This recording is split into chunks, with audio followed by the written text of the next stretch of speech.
Hi, I'm just going to do a quick video on a beginner's guide to hair extensions. I'm not a hairstylist or anything, but I've had experience with weaves, clip-ins, and I currently have microbead hair extensions in.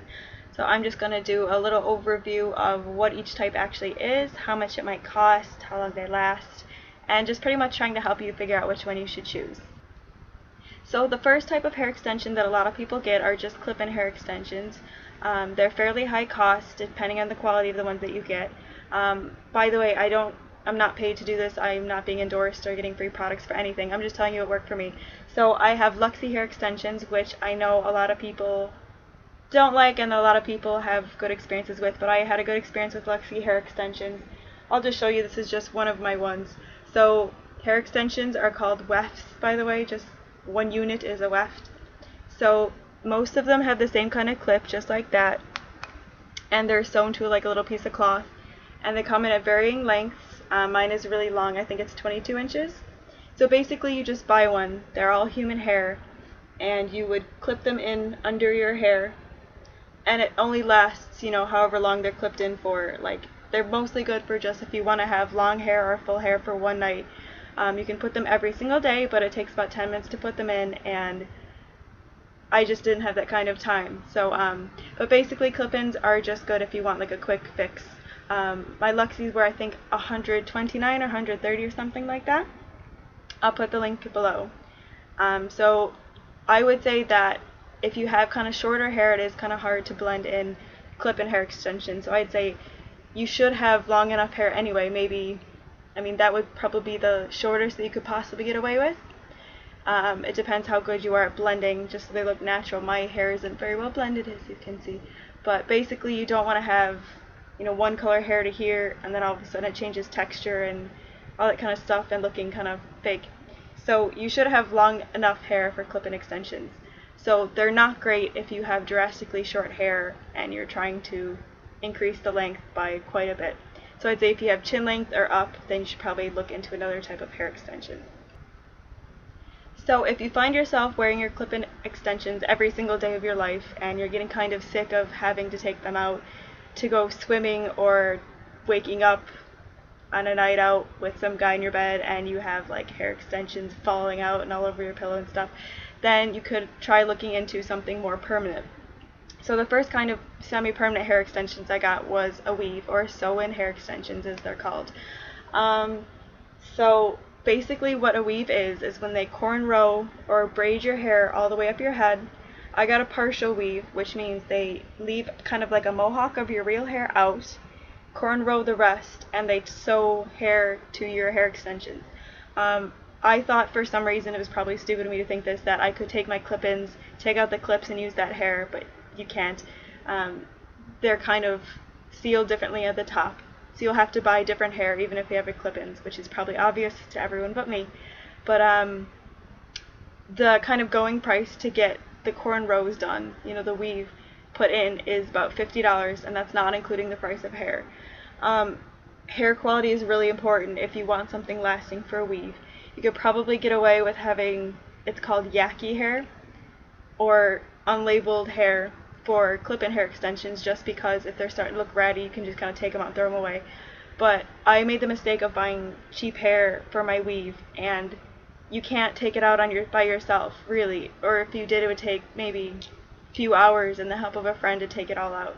But so I bought really cheap hair, and it ended up matting, and I had this big mat in the back of my head and tangling really easily, and it was very hard upkeep, but that was just because the hair quality was bad. A lot of people say that they're sore, you'll get headaches and things if the braids are too tight, but if somebody's braiding your hair and it's starting to be really sore and uncomfortable, say, I've never had a weave before and I just want to make it, even if it doesn't last as long, could you just make it a little bit looser? So basically you have to take them out when your hair starts growing out a little bit. So I would say the weave would be the best if you have very short hair, because I had chin length hair. I decided that a pixie cut was a good idea, and it wasn't.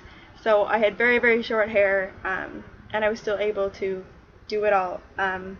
So the partial that was left out was maybe only that long, but it still looked fairly natural because all of my hair was up. I also used to have white hair, and I damaged the heck out of it. So having it all up in braids was really kind of just giving it time away from the environment to just kind of heal itself. A lot of people say that if you have a weave in, it pulls your hair out and you grow faster. Like, it physically pulls hair out of your head. I think that's kind of silly. I don't think my hair grew any faster while I was in a weave, but it didn't break, which maybe is what they're thinking of. Another thing to remember about the weave is that, your hair falls out naturally. You lose about 100 hairs a day. So when you're taking out your weave, all these hairs that would have normally fallen out and you would have never noticed get stuck in these braids and they can't come out. So when you're taking it out, you're seeing these big gobs of hair falling out, and it's terrifying, but you're not going bald. It's just totally normal. So overall, I would say weaves are best for if you have extremely short hair or extremely damaged hair and you just want to give it a break. It's also really good for ethnic hair, which is also dry and prone to breakage. I don't see anything wrong with Caucasians getting weaves, just because I've heard that sometimes that white girls don't get weaves. It doesn't matter. It's just a different type of hair extension. So I would say weaves are good for damaged short hair. Okay, so the final kind of hair extension that I'm going to talk about are microbeads. So microbeads, unlike the weave, I think you can do yourself. A lot of salons do them for a crazy amount of money, like $300 to put them in, just to put them in, not including the price of hair. But so what a microbead is, at least my kind is, they're kind of different depending on the company you get them from. I got mine from minihouse8888.com, and I did a review on them earlier. I'll put that in the link. But so pretty much they are a bead, which is here, the brown part, and then it's attached to a plastic loop right here. So you put your real hair into the loop, and then you pull the loop down and out. I'm not going to do it because I'm going to use this later. And that threads your hair into the bead, which is up here, and you place it wherever you like, and then you clamp down with pliers. You don't need a special set of pliers, just get your dad's pliers, they're fine. And they last however long it takes for your hair to start growing out where they get really low. Some people say that you can loosen the bead, move it up into closer to your scalp and reclamp it down, but I haven't had a great time doing that. One thing that I didn't mention in the review is that there actually is glue inside the beads, which I didn't realize until I tried to take them out and I had kind of glue in my hair, which was not a big deal. It came out after a wash, but it just means that when you open the bead and try to move it back up, there's a lot of glue, so there's a lot of resistance, so I just ended up taking them out.